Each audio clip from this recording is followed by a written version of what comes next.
should that be done country by country or union by union? Well, it has to be done country by country, But although obviously the internationalization of unions is also vitally important. But within the joint action, that should basically be done by labor and management without legislation, or is it should be legislation also? But part of it obviously can be managed, hopefully, or at least discussed, leading towards some kind of conclusion through the joint action process. But in the final analysis, when you're dealing with a foreign nation and trade with that nation, it has to be done at the governmental level.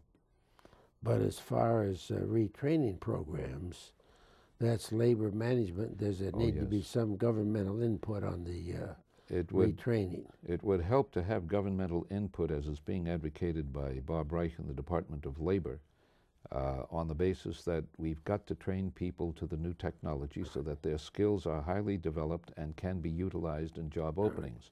But in addition to that, training and development and enhancement of skills is being done in many, many locations today through the joint action process. Right now, for instance, in this area, in Michigan, there is a manpower skill and development training center, which has been put together between the UAW and Ford Motor Company. They have a separate building in Dearborn. They also have offices down at the Renaissance Center in Detroit. And union and management representatives together are constantly coming up with ideas as to how to advance and enhance the skills of the employees. Let's jump to another subject. We talked a little about in World War II, there was that tremendous unity after Pearl Harbor. And Walter Reuther took the lead in saying there should be conversion instead of building entirely new war plants. The Vietnam War, there was not that unity. Were you involved very much in the discussions on Vietnam? What was do you want to live back in that period of time compared to World War II? Yes, I was involved. Our son, of course, was a leader in Ann Arbor at the University of Michigan in the anti-Vietnam War movement, but within the UAW, I was deeply involved in this sense.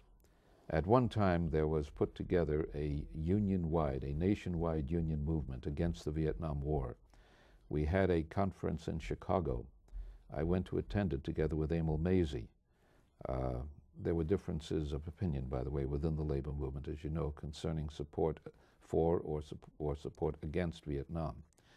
But in 1967, at the Democratic Party convention, Walter Reuther asked me to join with one other person who is outside the labor movement in writing up a statement on Vietnam. We did that. And it was then given to the leaders within the Democratic Party asking for their approval so that it could be brought to the convention for passage. Couldn't get anybody to agree to it, in part because President Johnson, of course, was putting his pressure on everybody at the same time. But then an interesting thing happened, which I don't know how many people know about this. After the convention was over, and Hubert Humphrey was nominated as presidential candidate, he went home in the rest period before you get out on the campaign trail. And he called Walter and asked if Walter would come out to his home in order to discuss the campaign, the issues, etc. Walter asked me to accompany him. I was then his administrative assistant. We visited with Hubert at his home, in his study, and they were talking about the various issues that would be coming up in the campaign and how to handle them. And Walter made a very sharp point that Hubert Humphrey had to come out with a statement on the Vietnam War, which would be antagonistic to what Johnson stood for. Humphrey's immediate reaction was, if I do that, Johnson is going to take me on, and we'll lose Texas and we'll lose the South. However, he was convinced that something had to be done. So before we left, he asked Walter to have a statement drawn up and sent to him. Walter assigned me to see that such a statement was written, and two other fellows on the staff and myself wrote it, gave it to Walter. He did his Reutherese editing it, and sent it off to Humphrey. I happened to be in Walter's office a couple of weeks later when Hubert Humphrey called him, told me he'd gone over the statement and it was right on target, as Walter explained it to me, that it sounded a little too much Rutherese and he wanted to change it to sound more like Humphrey. But it was agreed in that telephone conversation that he would make that speech by Labor Day. He didn't do it. He did say something about a few days before the election it was too late. And all of us at that time who knew about this were convinced that had he followed through, Hubert Humphrey would have won the election. That could have, and that would have been a watershed election. How do you explain that LBJ was so terrific on civil rights, voting rights, race relations, really? But for Vietnam, I think his picture would be on Mount Rushmore, and then on Vietnam got so far off. How do you explain that? I can't, quite frankly.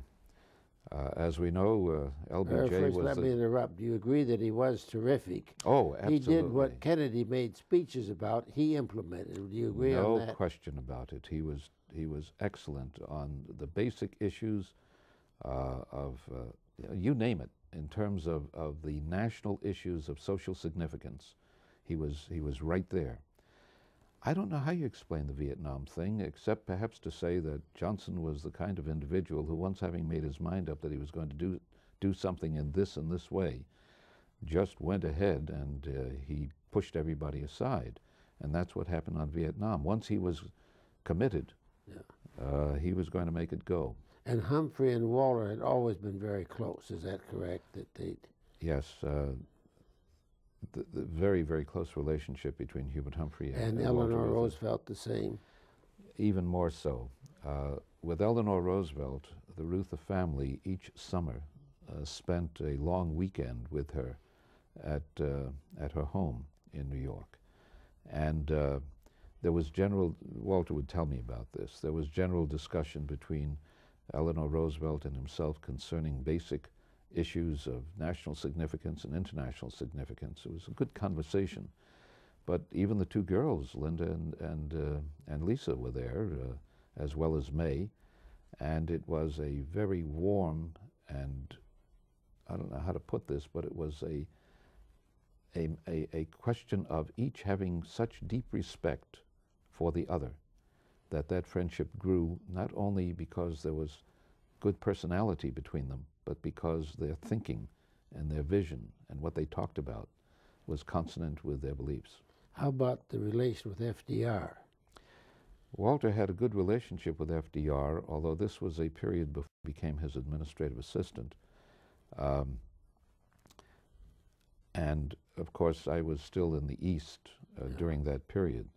But what I did learn in my long association with Walter when I became his administrative assistant was some details of conversations he had had with FDR. There was a good, solid relationship, and any time that he had something to say, he had no trouble getting an appointment with President Roosevelt.